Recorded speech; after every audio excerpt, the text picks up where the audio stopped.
Students to our today's new video. तो आज हम देखने वाले हैं base excision repair mechanism.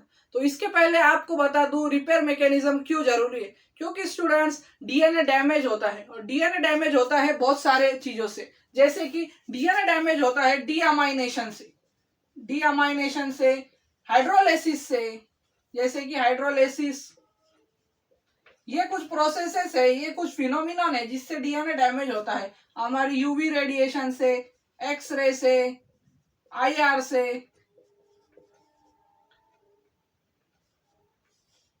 Oxidation से। स्टूडेंट्स, तो डीएनए डैमेज के ये कुछ मैकेनिज्म है, यानी कि डीएनए डैमेज के कुछ, जैसे डीएनए दो तरीकों से होता है, एंडोजीनस और एक्सोजीनस। तो स्टूडेंट्स, एंडोजीनस मींस द जैसे कि म्यूटेशन से, और एक्सोजीनस मींस ये यूवी रेस हो गई, ये बाहर की जो चीजों से अगर हमारा डीएनए, हमारी स्किन एक्सपोज हो गई तो उससे डीएनए डैमेज होता है। तो स्टूडेंट्स, डीअमाइनेशन में क्या होता है स्टूडेंट्स, वो यहाँ पर हम देखने वाले हैं, और यहाँ पर डीअमाइनेशन का ही मेन इंपॉर्टेंट रोल है। तो स्टूडेंट्स, पहले बता दूं डीअमाइनेशन में क्या होता है। डीअमाइनेज एंजाइम इन्वॉल्व होता है। कौन सा एंजाइम इन्वॉल्व होता है स्टूडेंट? डीअमाइनेज। और ये क्या करता है, हमारे प्यूरिन या पायरिमिडीन के स्ट्रक्चर से अमीनो ग्रुप निकाल देता है, और अमीनो ग्रुप निकलने के बाद यहाँ पर जो हम एग्जांपल देख रहे हैं स्टूडेंट, यहाँ पर साइटोसिन में से डीअमाइनेशन हुआ है, और साइटोसिन का डीअमाइनेशन होने पर ये यूरासिल में कन्वर्ट हो जाता है, और हमारा एडेनिन का डीअमाइनेशन होने पर हाइपोजेंथिन में, और ग्वानिन का ज़ांथिन में। तो पहले देखेंगे ये मैकेनिज्म। तो हाइड्रोलाइसिस में स्टूडेंट्स यहाँ पर फॉस्फोडाइस्टर बॉन्ड ब्रेक होते हैं, और यूवी रेस से स्टूडेंट्स थाइमिन डाइमर बनते हैं, इसे पायरिमिडीन डाइमर्स भी कहते हैं स्टूडेंट्स।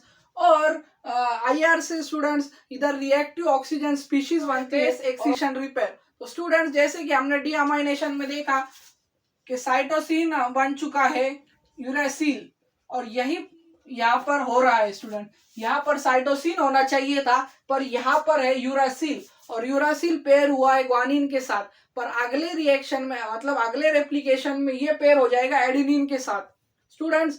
तो यहाँ पर हमारा जो मेन एंजाइम आता है वो है हमारा डीएनए ग्लाइकोजाइलेस। तो ये बेस एक्सिशन रिपेयर मैकेनिज्म क्या है स्टूडेंट्स, इसके नाम में ही है, यानी कि कोई भी जो भी बेस अगर जो म्यूटेट हुआ है, या उसके अंदर डीअमाइनेशन हुआ है, या अल्काइलेशन हुआ है, तो स्टूडेंट्स वो बेस को ही सिर्फ निकाला जाता है। बेस मींस हमारा यूरासिल या साइटोसिन, और उस बेस को आइडेंटिफाई करते हैं, और एक्सिशन मींस उसको रिमूव करते हैं और उसको डीएनए पॉलीमरेज से रिपेयर करते हैं। बस इतना ही है, इसके नाम में स्टूडेंट बेस एक्सिशन रिपेयर। तो स्टूडेंट्स, डीएनए ग्लाइकोजाइलेस क्या करता है स्टूडेंट्स, तो स्टूडेंट साइटोसिन का कन्वर्जन जो यूरासिल से हुआ था उसे आइडेंटिफाई करता है, और डीएनए ग्लाइकोजाइलेस स्टूडेंट एक एंडोन्यूक्लियस एक्टिविटी करता है, एंडोन्यूक्लियस एक्टिविटी।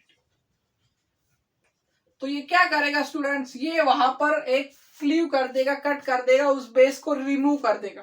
तो स्टूडेंट्स, यहां से तो यूरासिल रिमूव हो गया है, और ये साइट को कहते हैं एपी साइट। एपी साइट का मतलब है अपायरिमिडीन साइट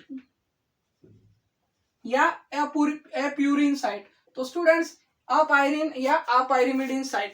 तो स्टूडेंट्स, ये बन चुकी है एपी साइट, और एपी साइट को आइडेंटिफाई करता है एपी एंडोन्यूक्लियस, और ये क्या काम करता है, बेस को रिमूव करने का। और फिर जब हमारी यहाँ से बेस रिमूव हो चुका है, एपी एंडोन्यूक्लियस ने कट मार के बेस रिमूव कर दिया, और जो भी बॉन्ड थे वो रिमूव कर दिए, तो यहाँ पर हमारा तीसरा और सबसे इंपॉर्टेंट एंजाइम आता है, वो है डीऑक्सीराइबोफॉस्फोडाइस्टरेज।